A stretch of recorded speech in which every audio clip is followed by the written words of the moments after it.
Et salut tennis, aujourd'hui j'aimerais vous présenter le livre Tennis et psychisme de Timothy Gallwey, aussi connu sous le nom de Tennis et concentration dans une nouvelle édition.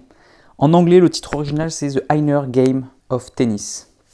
Donc c'est un livre spécifique tennis. Et voici l'un des livres les plus importants du mental au tennis. Important car en fait c'était le premier à l'époque. C'était une véritable révolution. Il était vraiment en avance sur son temps. Tellement en avance sur son temps qu'il est toujours d'actualité aujourd'hui, et mieux, il est encore en avance de nos jours. Timothy Gallwey est une référence dans le milieu du tennis et du mental, et tous ceux qui s'y intéressent devraient le connaître. Le livre est sorti en 1974, et tout est parti du fait que l'auteur a raté une volée facile dans un point très important d'un match à enjeu. Et il s'est alors questionné, mais pourquoi est-ce que j'ai raté cette volée? Une question qu'on se pose tous. Donc il a voulu comprendre le mécanisme qui se cache dans notre cerveau et qui fait qu'on loupe des balles faciles. Le livre est malheureusement en rupture de stock depuis de très nombreuses années et il est très difficile de se le procurer. Je suis très déçu et très triste. Et c'est pourquoi j'ai vraiment tenu à vous faire ce résumé de ce livre. J'espère que la vidéo ne va pas être trop longue, mais je vais essayer vraiment d'aller un peu en détail, d'aller un peu plus loin. Donc en tennis, par contre, The Inner Game of Tennis, lui par contre n'est pas en rupture de stock. Donc voilà, si vous êtes bilingue, n'hésitez pas à aller l'acheter. Il est vraiment génial. Et d'ailleurs, je n'ai jamais compris pourquoi il n'a pas été traduit littéralement. Le jeu intérieur du joueur de tennis ça aurait été tellement mieux que tennis et psychisme ou tennis et concentration. Tennis et concentration. Comment réduire le titre. Bref. Donc personnellement, j'ai galéré pour ce livre et je l'ai trouvé vraiment par hasard. Et c'était la révolution pour moi. Je pense que j'ai eu de la chance de le trouver. Et dans ma hâte de partager mes connaissances, j'ai voulu le prêter à tout le monde. Et là, patatras. Un jour, la personne a perdu mon livre. Elle l'avait prêté à une personne qui l'a prêté à une autre personne mais qui ne savait pas. Bref, ça a duré 10 ans, j'ai essayé de le récupérer pendant 10 ans, mais pendant 10 ans, j'ai jamais réussi. Maintenant, je me suis fait une raison. J'étais vraiment dégoûté parce que je trouvais vraiment que ce livre, c'était la Bible dans le sens originel du tennis et du mental. Et je le trouvais nulle part en magasin. À l'époque, l'édition que moi j'avais, c'était Tennis et concentration. Et puis récemment, j'ai réussi à le trouver d'occasion, sous l'ancienne version Tennis et psychisme. Cette fois, j'y prends soin et je ne le prête pas. De mémoire, les deux versions sont à peu près identiques. En tout cas, voilà, si jamais il y a des changements, je ne les ai pas vus. Bref, assez parlé et intéressons-nous au contenu du livre. Je vais faire ce que je peux, mais j'aimerais tellement vous le lire en entier, tellement qu'il est génial, j'ai du mal à le synthétiser. D'abord, l'auteur explique la leçon de tennis classique, où l'enseignant inonde le joueur de consignes verbales. Mets ta raquette un peu plus haut, fais comme ceci, fais comme cela. Malheureusement, les consignes verbales enferment le tennis dans le néocortex, et non pas dans le corps. Il a donné un cours avec un jeune qui n'avait jamais joué au tennis de sa vie, et il a décidé de n'utiliser aucune consigne verbale et de jouer que sur les démonstrations. Et bien le jeune joueur a progressé beaucoup plus vite que tous les joueurs qu'il avait eu avant. L'enfant a seulement observé « Tu as bougé les jambes en premier !» Et bien sûr, c'est la seule chose qu'il a oublié de faire. Il a fait le geste à la perfection, mais il a complètement oublié de bouger les jambes. Tout un symbole. Et l'auteur s'aperçoit que l'inconscient est le plus important pour progresser. Qu'il faut faire taire ce mental, ces pensées trop nombreuses et parasites. D'ailleurs, petite parenthèse, j'ai une citation qui m'a toujours interpellé. Parce qu'on dit toujours que le joueur de haut niveau n'a pas conscience de ce qu'il fait, et pourtant qu'il a une grande conscience de son corps intérieur. Moi, j'ai toujours trouvé ce paradoxe vraiment difficile à saisir. Il est conscient du truc ou il est compétent inconscient? Je ne comprends pas la nuance. Et du coup, ce passage est génial. En clair, jouer inconsciemment ne signifie pas sans avoir conscience de ce que l'on fait. Cela serait sans doute bien difficile. En fait, celui qui joue comme dans un rêve a au contraire une conscience toute particulière de la balle du court et si besoin est de l'adversaire. Mais il n'est pas préoccupé par le fait de se donner des conseils, de penser à la manière de frapper la balle, de savoir comment corriger d'anciens défauts ou comment refaire le coup qu'il vient de faire. Il est conscient, mais il ne pense pas. Il ne s'applique pas exagérément. L'auteur décrit l'état de grâce que je connais sous le nom de la zone ou le flow. Sauf que cet énoncé n'a été inventé scientifiquement que des années après. Comme tous les sportifs, il connaissait cet état avant même qu'il soit prouvé scientifiquement. Alors ensuite, l'auteur explicite vraiment sa spécialité du livre, la spécialité qui fait ce livre. Il sépare les deux moi. Non, il ne s'agit pas de psychanalyse, mais vraiment d'expérience. Il y a donc un moi numéro 1 qui correspond au cerveau analytique, aux pensées, à l'ego. Et un moi numéro 2 qui correspond, lui, au corps, à l'inconscient, à la créativité. Pour lui, le moi numéro 1 est sans cesse en train de juger le moi numéro 2. C'est le juge. Il analyse et il s'approprie toutes les réussites pour combler son ego. Et quand il y a un échec, il le critique. Ce que tu fais n'est pas bien, c'est nul ce que tu fais. Ah, mais tu es vraiment une merde. Oh, t'as vu, on a réussi, j'ai réussi, c'est moi le meilleur. L'harmonie entre les deux moi exige que l'esprit soit calme et détendu. Seul un esprit calme permet un rendement maximum. Comment faire? La première étape est de cesser de nous juger. Pour commencer, arrêtons de nous critiquer. Et c'est ce que tout le monde fait. Tout le monde adore se dire « Ah mais là j'ai pas bien fait. Ah mais c'est nul ce que je fais. Ah mais je bouge pas les jambes. Ah mais fais ceci. Ah mais vas-y bouge-toi. Ah mais c'est nul ce que tu fais. » On adore tous faire ça. Donc première chose, arrêtez de critiquer. Ça semble logique, c'est assez connu. Mais que penser de la pensée positive? Moi j'adore dire il faut se valoriser, il faut remplir sa confiance et se valoriser tout le temps. Et se dire oui c'est bien. Pour l'auteur, elle est aussi nuisible, car on valorise à ce moment-là l'ego, et on n'est plus dans la conscience de ce qui est, mais dans un fantasme de ce que l'on voudrait. Donc pas de compliments, ni de critiques. Il faut apprendre à ne pas juger, ni en bien, ni en mal. C'est pas facile. Ouh, désolé, je viens de juger. Ça me rappelle une anecdote que j'avais lue dans un livre qui disait que les parents ne devaient pas trop féliciter les enfants, parce qu'effectivement, s'ils sentaient qu'on était trop content pour eux, eh bien, ils sentiraient qu'on serait déçus même s'ils loupaient. Alors que le fait d'être content pour eux, mais d'être assez neutre, c'était la meilleure attitude à adopter. Ne pas être trop content dans le « Ah ouais, c'est génial, c'est monstrueux, tu es un dieu !» Voilà. Alors, il raconte encore une autre anecdote qui est hyper intéressante pour les profs de tennis. Il y a un joueur qui vient pour prendre un cours qu'il ne connaissait pas et qui lui dit « Mon revers est mauvais, je le sais. Je n'arrive pas à me décontracter. Tous les profs que j'ai vus avant, j'en ai vu un grand nombre, m'ont tous dit la même chose, je suis trop crispé. Pouvez-vous faire quelque chose ?» L'auteur regarde le revers. Et effectivement, le diagnostic est bon, le revers est mauvais, et à cause de quoi? À cause de la crispation.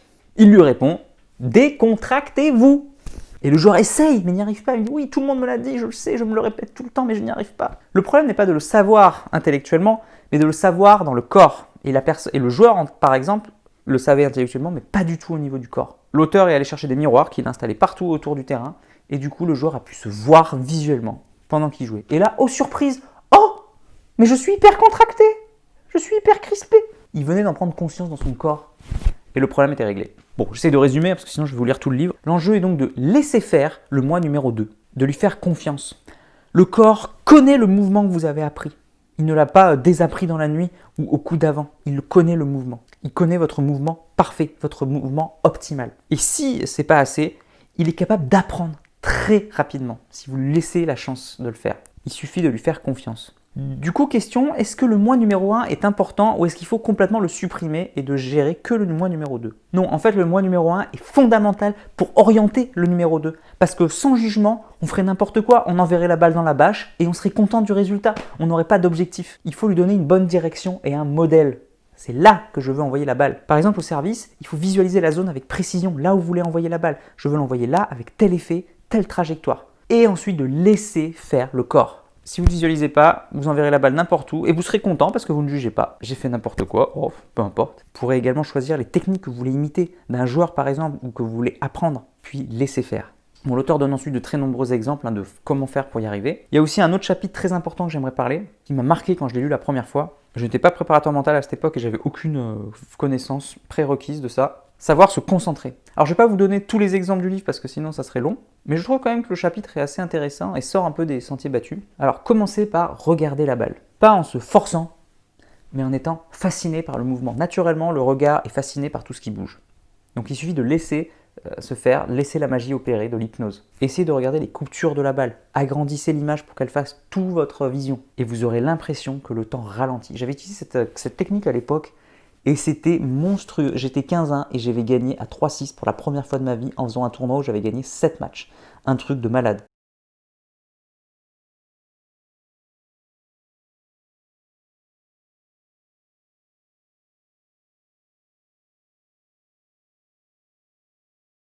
Il me disait de faire retour volé à tous les coups en se plaçant à 1 mètre du filet, le retour sabre.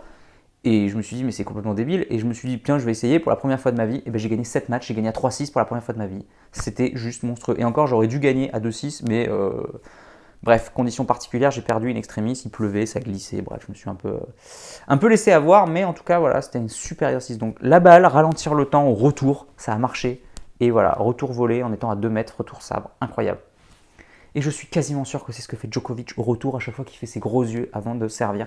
Je suis quasiment sûr que c'est cette technique qu'il fait. Ensuite, le meilleur outil pour rester dans l'instant présent, donc voilà, la concentration c'est l'ici et maintenant, c'est d'utiliser la méditation. Entraînez-vous, il faut le ressentir et pas le saisir intellectuellement. Oui, c'est bien la méditation, je vais m'y mettre. Pour se concentrer en dehors des points, utilisez votre respiration pour rester dans le moment présent et dans votre corps. Et n'oubliez pas que tout ça, ce n'est pas facile. Ne vous jugez pas si vous n'y arrivez pas tout de suite.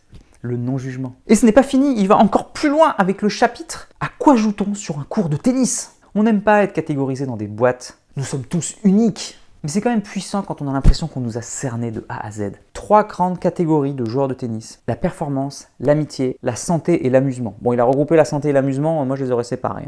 Bon, je résume, mais voilà, dans la performance, il y a la perfection, ceux qui veulent que tout soit parfait. Il y a ceux qui jouent pour la compétition, pour être meilleur que l'autre. Il y a encore une question d'ego, je joue pour être meilleur, je suis tout le temps dans la comparaison, je veux battre un tel. Il y a l'image que l'on se donne, il y en a qui veulent juste être, voilà, moi je suis 3-6, moi je suis joueur de tennis, etc. Dans l'amitié, il y a la position sociale. Je joue parce que les autres jouent, parce que j'en ai besoin pour mon métier, parce que j'ai besoin de l'image, etc. Être ensemble, tout simplement. On aime jouer avec ses amis. Moi, je joue parce qu'un tel joue. J'adore aller jouer avec lui. J'adore rencontrer des gens. Et il y a mari et femme. La personne qui joue juste pour être avec son mari ou sa conjointe. Dans la santé et l'amusement, il y a la santé. Ceux qui jouent pour la santé, quoi, pour être en bonne santé, être solide physiquement, etc. L'amusement, ceux qui jouent que pour le plaisir, les sensations de jeu. Et ceux qui jouent pour élever leur conscience par la pratique. Et là, on est au cœur du non-jugement.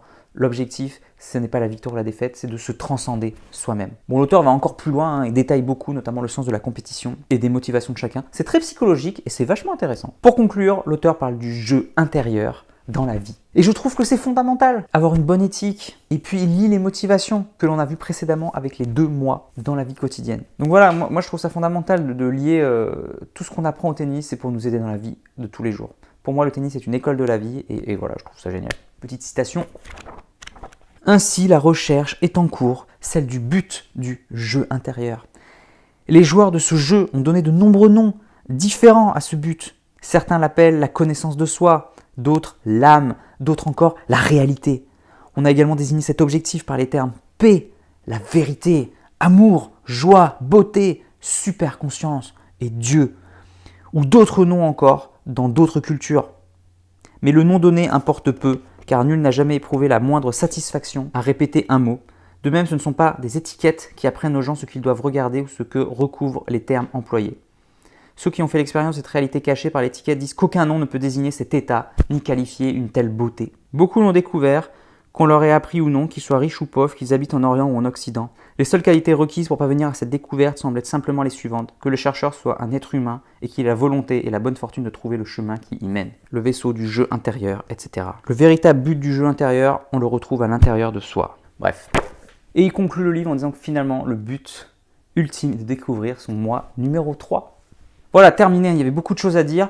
Il y a beaucoup de ressemblances avec L'athlète intérieur de Dan Millman, un autre livre que je trouve fondamental. Et forcément, ça se ressent dès le titre, le jeu intérieur, l'athlète intérieur. Donc il y a beaucoup de similitudes dans les livres avec ce fameux jeu intérieur et notamment l'éthique et le sens de la compétition et le pourquoi on joue, à quel jeu joue-t-on. Donc vraiment un livre fondamental qui est la jonction entre la philosophie de vie et le tennis. Donc il peut intéresser tous ceux qui souhaitent progresser au tennis, notamment dans le domaine mental, du jeu intérieur. Il peut aussi intéresser tous ceux fascinés par la psychologie, par la spiritualité, en quête de sens. Il peut intéresser également tous les enseignants. Il était visionnaire, car même en 2020, un cours classique du tennis, c'est encore le même, encore inondé le genre de consignes techniques. Il fourmille d'anecdotes et de trésors. Quel dommage qu'il ne se trouve plus. Mais si vous tombez dessus par hasard, surtout n'hésitez pas, achetez-le, c'est un trésor. C'est une véritable petite pépite. Aussi, vous êtes bilingue, alors là, c'est que du plaisir. Vous pouvez l'acheter tout de suite et le lire. Il est en livre, papier, mais aussi en livre audio sur Audible. Donc ça vaut le coup de l'apprendre l'anglais rien que pour ça. Alors il n'est pas destiné à ceux qui veulent du récent. C'est vrai que le livre est un peu vieux. Bon, il est en noir et blanc, il n'y a pas d'illustration, il n'y a rien, c'est que du texte. Pas très visuel donc. Il n'y a aucune anecdote sur les joueurs de haut niveau. Et bon, de toute façon, tant mieux parce que c'était pas de notre époque. Après, ça aurait pu être intéressant aussi, remarque. Bon. Mais justement, ça le rend intemporel. Bon voilà, un livre vraiment mythique. Alors pareil, toujours difficile de mettre une note. J'ai envie de mettre la note de 5 parce que voilà, c'est la Bible dans le sens, c'est l'origine. C'est la pierre fondatrice qui a fait tout le reste. Donc voilà, j'adore. Après, bon voilà, il a plein de défauts, c'est sûr. Il n'aborde pas tous les sujets. Il parle vraiment que de quelque chose de spécifique, original. Donc voilà, donc il ne conviendra pas forcément à tout le monde. Il est très psychologique. Il n'y a pas de technique concrète à faire rapidement, à part ne pas se juger. C'est plutôt un état d'esprit global. Donc voilà, il n'y a pas de trucs concrets, de technique. Ça propose pas non plus un ensemble de la préparation mentale classique, universitaire. Donc voilà. Bon voilà, j'espère vous avoir convaincu. Je vous mets le lien quand même dans la description. Vous allez voir, normalement il est soit en rupture de stock au moment où je parle, ou soit complètement hors de prix. C'est n'importe quoi. Mais voilà, on ne sait jamais. Si jamais vous regardez la vidéo plus tard et qu'il se trouve, voilà, tant mieux. N'hésitez pas. C'est comme ça que je l'ai trouvé moi en furetant. Donc voilà, n'hésitez pas à aller voir. Et si vous le trouvez, tant mieux pour vous. Je vous dis à bientôt pour une prochaine vidéo. En attendant, n'oubliez pas, allez jouer au tennis, trouvez votre jeu intérieur et surtout progressez et faites-vous plaisir. Ciao. Si tu es encore là, c'est que soit tu es très motivé, et dans ce cas-là je te félicite, soit que tu aimes ce que je fais. Dans tous les cas, s'il te plaît, laisse un commentaire pour donner ton opinion et soutiens mon travail, soit en partageant les vidéos, c'est important pour l'algorithme, soit en allant sur Tipeee. Tu peux aller encore plus loin en t'abonnant à ma newsletter où je te donnerai plein de conseils. Rien de plus facile, clique sur le lien dans la description. A bientôt.